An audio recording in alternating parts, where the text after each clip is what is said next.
Hello, j'espère que vous allez bien. Bienvenue sur PVE, Parole de vie éternelle, notre podcast où nous partageons les témoignages de nouvelle naissance des hommes nés de nouveau, ceux qui ont rencontré le Seigneur Jésus-Christ et l'ont accepté comme Seigneur et Sauveur. Aujourd'hui, dans notre émission, nous recevons Estelle, une amie, une sœur en Christ, qui nous racontera comment elle a reçu le Seigneur Jésus-Christ comme Seigneur et Sauveur.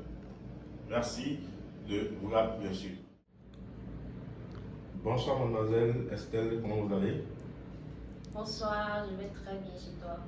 Ça va. Alors, vous allez vous présenter au public une brève présentation. Allez-y. Moi, c'est Estelle Aoumenou, juriste de formation. Ok, parlez-nous un peu de vous, de votre enfance, de votre adolescence. Comment ça s'est déroulé? Alors, mon enfance, j'ai passé une enfance normale. Je vivais avec ma grand-mère et ma mère. Et ma grand-mère étant une chrétienne catholique fervente, voilà, chaque dimanche, elle m'embarquait avec elle et voilà, j'ai cru. Mon adolescence, par contre, bon, vous savez, quand on commence l'école, on grandit, dans l'adolescence, on commet tous des erreurs. J'ai commencé par suivre des habits toxiques, ce qui m'a un peu éloignée de Dieu parce que voilà, je voulais faire comme tout le monde, je voulais être à la mode et tout. Donc voilà un peu. Ok, super. Alors, à quel moment, quel âge vous avez reçu Jésus-Christ comme Seigneur et Sauveur? Bon, l'âge, la variété de l'âge importe peu, surtout, mais vous pouvez nous dire l'année surtout, l'année où vous l'avez reçu. Je peux dire vers la fin 2017 ou pratiquement 2018. Bon, c'est vrai que j'avais l'habitude d'aller à l'église avec ma mère, mais j'ai décidé moi-même d'y aller sans qu'on ne me force. J'ai choisi moi-même mon église en 2018. Voilà. Okay. Alors, quel a été le déclic de votre rencontre avec le Seigneur Jésus-Christ? Qu'est-ce qui vous a poussé à croire en Jésus-Christ et à l'accepter comme Seigneur et Sauveur personnel? J'ai toujours cru en Jésus-Christ. C'est vrai que je faisais partie de ceux qui disent que voilà, je ne vais jamais changer de côté parce que. Mais bon, je vais vous raconter l'histoire. J'étais à la maison une fois et un homme de Dieu que je n'ai jamais connu, jamais rencontré, il est descendu chez moi et il dit, je cherche Estelle. J'étais avec ma mère, ma soeur et il dit, je cherche Estelle. Ça m'a étonnée, je me suis dit, c'est quoi, j'ai encore fait quoi? Qu'est-ce qui se passe? J'ai dit, ok, c'est moi Estelle. Il me dit que c'est l'homme de Dieu qui l'a envoyé et tout, parce qu'il faut que je rejoigne l'église. Il faut que je rejoigne l'église et tout. J'ai dit, je ne comprends pas, mais qu'est-ce qui se passe? Je vais à l'église. Je vais à l'église comme je veux, quand je veux. Il dit non. Il m'a quand même évangélisé. Il m'a évangélisé, il m'a dit beaucoup de choses. Et il m'a juste dit, viens ce soir à 19h. Viens juste voir. Si tu te sens à l'aise, tu continues. Après son départ, j'ai cogité. Je me suis dit, pourquoi ne pas y aller? Ma mère aussi m'a dit, vas-y voir. Et j'ai été là-bas. J'avoue qu'au début, je n'étais pas à l'aise. Je trouvais ça, tout ce qu'il faisait là, je trouvais ça bizarre. C'était comme du théâtre pour moi et tout. Mais voilà. Alors, à quel moment vous vous êtes rendu compte que ce n'était pas du théâtre, que c'était du réel? Ou bien est-ce qu'il y a eu un fait marquant qui a ouvert votre cœur au Seigneur Jésus-Christ à croire en ce qu'ils font et à accepter l'évangile? J'ai commencé par m'y habituer et beaucoup de choses ont changé dans ma vie. Honnêtement, beaucoup de choses ont changé. C'est-à-dire, du côté de ma vie personnelle, de ma vie privée, c'était un peu un désordre, mais maintenant tout est en ordre. Je suis devenue beaucoup plus mature, sage et tout. Donc je me suis dit, pourquoi ne pas garder ce Dieu-là? Et je me suis fait la promesse de ne rien lâcher.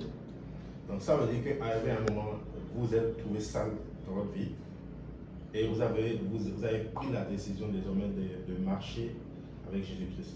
Oui, je faisais partie des gens qui disaient que pourquoi aller à l'église tout le temps? C'est quoi la chose? Je n'ai rien à faire de ma vie. Oh, laissez-moi en paix. Mais aujourd'hui, je ne veux plus dire ça parce que je sais ce qu'il y a dedans. Ok. Ce que j'aimerais que les internautes sachent, c'est quel a été le déclic. C'est-à-dire que quand vous êtes parti là-bas, vous avez trouvé du théâtre.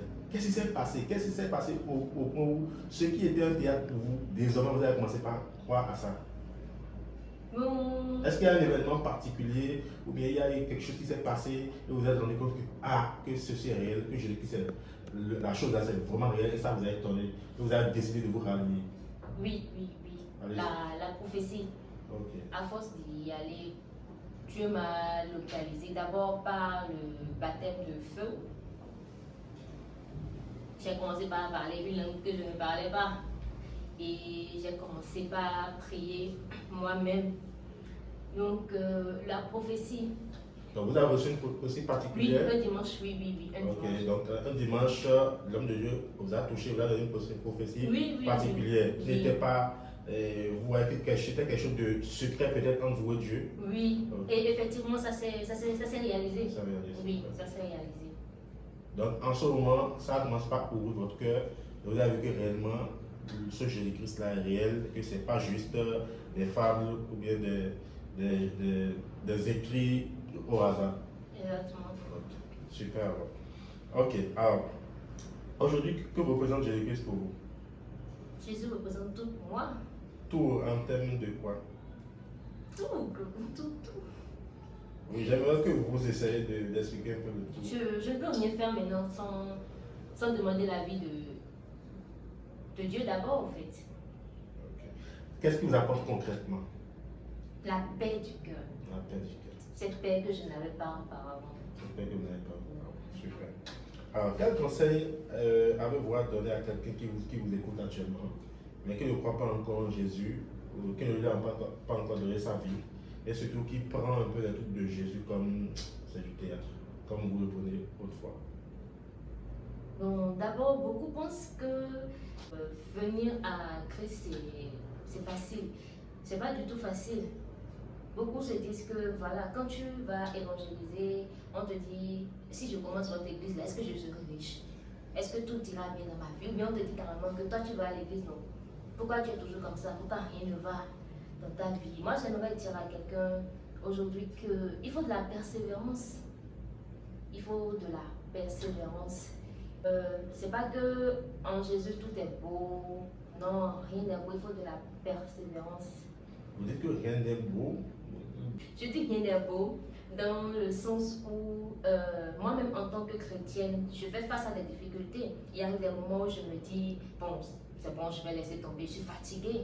Mais il y a une force, il y a un esprit en moi qui me dit, non, continue, le moment viendra, ne laisse rien. Donc, en fait, vous voulez juste dire que rien n'est magique. Justement.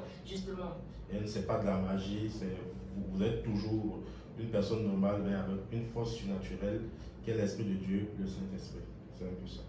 Ok, alors, donc quand vous évangélisez souvent, est-ce que vous avez déjà expliqué une fois l'évangile aux gens de manière à ce que l'évangile nous dit que Jésus-Christ est venu mourir pour nos péchés? Il n'est pas venu mourir d'abord, il n'est pas venu en premier lieu pour que nous soyons riches, nous soyons aisés. Est-ce que vous avez déjà eu à parler de ça à quelqu'un? Parce que généralement, c'est vrai, tout à l'heure, quand vous partez évangéliser, les gens parlent de ta vie n'est pas encore telle chose, tu n'es pas encore riche, tu n'es pas encore si, est-ce que si je viens dans l'église, j'aurai l'argent et tout. Mais vous avez déjà eu fait face à une situation où vous avez expliqué un peu ce côté de l'évangile, où l'évangile dit d'abord que Jésus-Christ est venu mourir pour nos péchés, parce que nous sommes des pécheurs, et que c'est ces péchés qui nous éloignent de Dieu, et que Dieu veut nous racheter de ces péchés, et qu'après cela, maintenant, il y a toutes sortes de bénédictions qui arrivent. Honnêtement, non. Honnêtement, non. Il n'y a pas de souci. Alors, donc, pour vous, marcher sur la parole, ce n'est pas facile. Mais c'est possible par l'Esprit de Dieu. Ok. Alors, que pouvez-vous dire à quelqu'un qui vit des moments difficiles dans sa foi ou à cause de sa foi actuellement? La persévérance toujours. Merci. La persévérance toujours. Ok. Alors, marcher sur la parole est-elle facile pour vous? Alors, que pouvez-vous dire à quelqu'un qui vit des moments difficiles dans sa foi ou bien à cause de sa foi? Je vais prendre mon exemple pour répondre. Vas-y, allez-y. Bon, il y a eu des moments dans ma vie où même le strict minimum, je n'ai pas. Et il faut quand même que j'aille à l'église, il faut quand même que je serve et tout. Mais en ayant le ventre vide, c'est pas possible. Et je me dis, pourquoi je suis Dieu alors? Pourquoi je souffre? Pourquoi ceux du dehors sont plus à l'aise que moi? Qu'est-ce qui se passe? Et je me décourage en fait. Je me décourage. Mais quand je fléchis mes genoux et je me mets à prier, c'est vrai que c'est pas de la magie, ça ne descend pas au toto, mais écoutez, jusqu'au soir ou si c'est trop le lendemain matin, Il y a toujours une porte de sortie. il y a toujours en fait, toujours. Grâce à Dieu. Donc, il y a toujours le Seigneur, essaie toujours d'une manière ou d'une autre de se glorifier dans votre vie, Oui. même quand tout va mal, même quand tout semble aller de travers. Grâce à Dieu. Alors, est-ce que vous avez un verset biblique ou un passage biblique préféré? Genre, quand on parle par exemple là, bon, un verset biblique forcément qui vous touche, est-ce que vous en avez?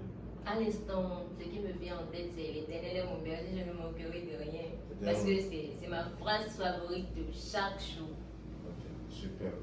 Donc, l'Éternel est votre berger, vous ne manquerez de rien. Ça, c'est dans Psaume 23.